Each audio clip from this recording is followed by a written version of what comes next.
Thom Hartmann here with the best of the rest of science and green news. You need to know this. Last week, the Centers for Disease Control and Prevention announced that the first case of Ebola had been diagnosed in the United States. While that disease is spreading rapidly in several undeveloped African nations, it does not pose the same threat in our nation. In fact, there are much bigger threats to public health. Despite all its faults, our healthcare system is strong enough to stop the spread of Ebola, and that scary disease doesn't pass from person to person as many other illnesses do. To put this health scare in perspective, we must remember that even in third world nations, only a few thousand people have become sick with Ebola. At the same time, every year in the United States, hundreds of thousands of Americans die from cancer, diabetes, and heart disease. Yet the public isn't in a panic over those conditions. A new article in the British Medical Journal says that climate change is actually a much larger threat to our species than Ebola. Yet we can't even get lawmakers here in the States to agree that global warming is real. The scare tactics over the Ebola case are nothing more than fear-mongering. We could use this discussion an opportunity to strengthen our healthcare system or to point out how thousands more people die from shootings in our nations every year. There may be more people diagnosed with Ebola in our country, but we should be doing everything we can to stop that disease from spreading. However, let's not lose focus on the many other real threats that we face. Ebola is scary, but it's not a reason to panic. It's a reason to remember that we've got much bigger threats when it comes to saving our species. Following the lead of many major cities around the U.S., California has become the first state to officially ban single-use plastic bags. Last week, Governor Jerry Brown signed legislation to phase out the bags over the next year. According to EcoWatch.com, that measure passed despite out-of-state corporations spending big money to lobby against the ban.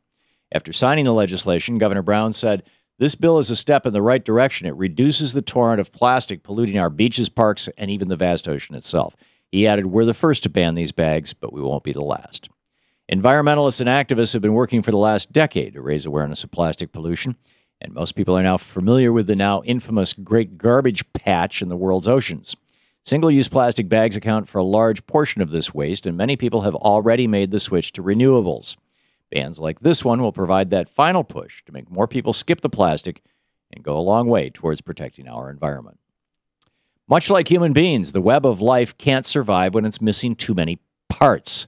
According to a new report from the World Wildlife Fund, a staggering 52% of the world's mammals, reptiles, birds, fish, and amphibians disappeared between 1970 and 2010. That means half of the web of life disappeared in just 40 years.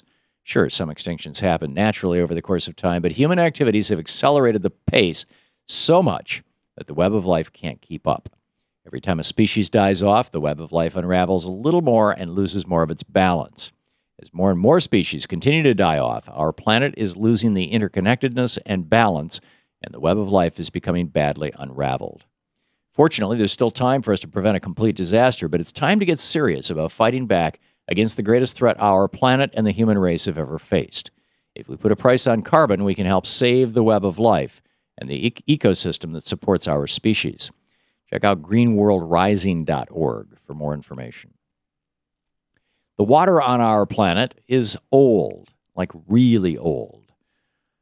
According to a new study from the University of Michigan, most of the Earth's water actually predates the birth of our sun. The researchers used scientific models to simulate reactions around forming planets and estimated that as much as 50% of the water in our oceans was originally formed in space.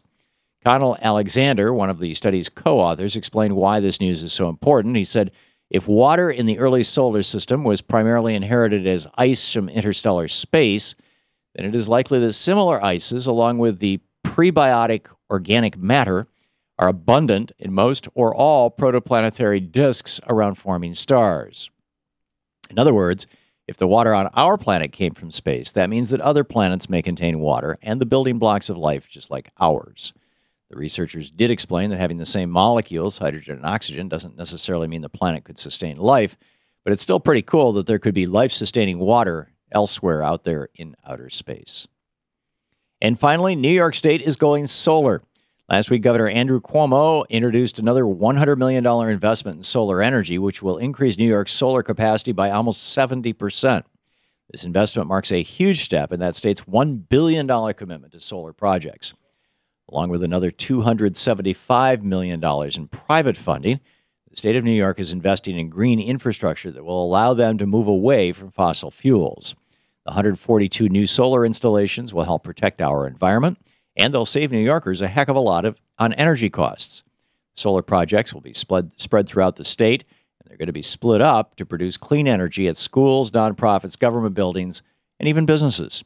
In a statement about the new investment, Governor Cuomo said, "This is a significant step forward in our goal of creating a better place for New Yorkers to live and work, and I look forward to seeing these projects contribute to a cleaner environment." Hopefully, more states will follow New York's leadership and start going green, and the federal government could consider it too. And that's the way it is for the week of October 6th, 2014. I'm Thom Hartmann on Science and Green News.